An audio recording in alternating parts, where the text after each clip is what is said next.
How easily could a freed Abominable Intelligence take over the Imperium? That's what I'm looking to explore in this video. First, we'll look at many examples from in-world lore, when this has happened, and try and scale that up for this theory video. So welcome friends to another 40k video, and let's begin. First, what's an AI in 40k? It stands of course for Abominable Intelligence. Anything of pure machine intelligence that has no organic parts. That Iron Hand that replaces the brain in his head, he is an AI. That member of the Mechanicus removes the hand, foot and brain, the last vestiges of their humanity, to speed up his processing. The Imperium would see them as an AI. Now within 40k, what's a machine spirit? It's a simple computer mind used within pretty much all of their systems, from ships to weapons and armour. From Talon of Horus, machine spirits are nevertheless crude, limited things, formed of chosen biological components, kept alive in a synthetic chemical stew, then slave-linked to the systems. They will spend eternity operating at the behest of in-loading programming. Now within an old 40k comic, the Mechanicus find an imprisoned AI. It captures one and learns about the current state of the 40k verse. On seeing what it's like, we get images of a dreadnought, a ship and a titan, all things the AI thinks itself possible of taking over. It finds the machine of this crude age, but serviceable. It sees itself straggling across worlds in the form of metal giants crossing the gulfs between the stars, hidden inside the logic engines of their great warships. So the AI sees itself as being capable of these things. But what about more concrete lore examples? During the Arcs of Omen campaign, the Aurak Myriad is enlisted to help Vashtor the Archifane, and at one point it's used against the Rock, the fortress monastery of the Dark Angels. He, as part of this, is melded with a ship by Vashtor. The ship becomes called the Aurak Unleashed, and we are told in the Arcs of Omen Vashtor campaign book, it could do the following. The Aurak Myriad flowed out through the vessel that made up its new body. It wages vicious cyber warfare upon one insane machine spirit or xenotech nexus after another.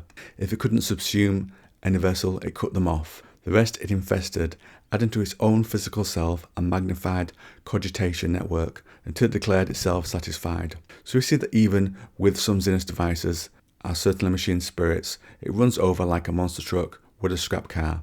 And also the Myriad has also been hidden from the Imperium, and it manages to hide itself by underperforming in its job. I love that little detail. There's also that line about increasing its cogitating capacity, because remember, if the Aurak Myriad is going through these systems, it might be mentally limited by them as well in terms of what its processing power, is the way I'll term it, could be. So that's a possible limitation it has actually within the technology of the Imperium, something that might actually aid them. Now the Tabula Myriad is an AI found in the body of a battle automata.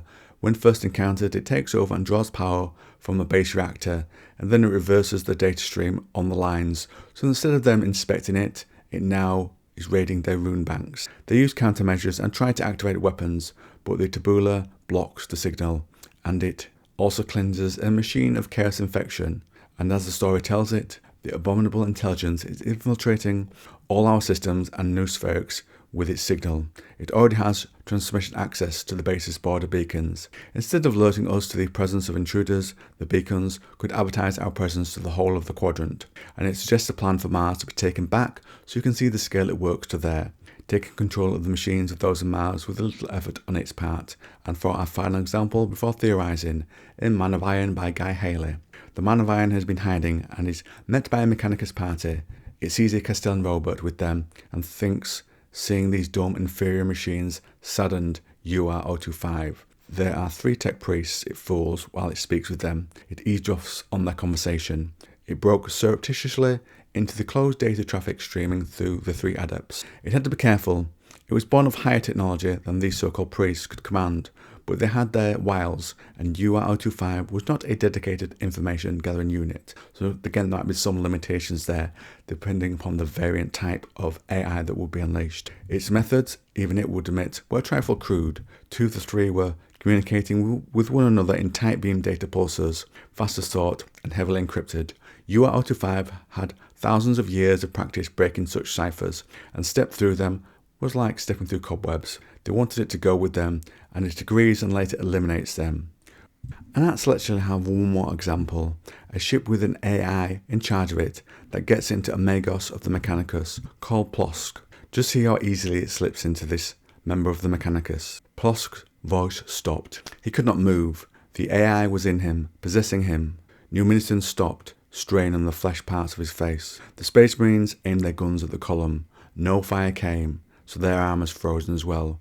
When the Spirit of Eternity spoke again, the machine's voice came from the air and from the lips of all the servitors on the ship. Plosk's nervous system burned with the agony as the AI burrowed deeply into his machine parts, but he was unable to voice it and suffered in terrible silence. As the Spirit of Eternity spoke, it spoke within him too. It took out each of his cherished beliefs, all the esoterica he had gathered in his long life, and threw them down. So let's return to our original question. Let's say one of these myriad types perhaps wakes and recalls when the AI were the backbone of the dark age of humanity's technology and defences, and when they had turned on their masters and rebelled, and this one reaches out to the hive world it's been trapped on and begins overtaking the machine. Spirits of the tech, it finds and meets little it can't coldly cogitate through. But remember, it may be limited in some ways by the technology it is within.